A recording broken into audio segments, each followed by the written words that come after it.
Welcome to Managing Hodgkin Lymphoma. I'm Dr. Matasar. One of the questions that I often receive for patients coming to me in consultation is whether or not a patient with newly diagnosed Hodgkin lymphoma needs to have a bone marrow biopsy as part of their initial evaluation. Historically, it was very common, if not routine, to perform bone marrow biopsies on patients with a new diagnosis of classical Hodgkin lymphoma, regardless of age or stage or symptomatic burden at diagnosis. And I think what this led to was a lot of unnecessary or at least very low yield biopsies. Currently, the standard of care, as defined by NCCN guidelines, as well as recommendations within the RECIL criteria that are published earlier this year, is that the majority of patients with Hodgkin lymphoma do not need to have a staging bone marrow biopsy at time of diagnosis. There are, of course, exceptions to this.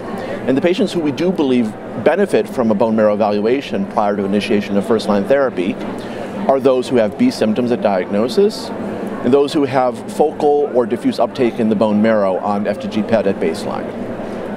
In patients who have neither of these features, who do not have B symptoms, and whose PET scan does not suggest involvement of the bone marrow by lymphoma, a screening staging bone marrow biopsy is very low yield and does not help guide therapy in a meaningful way.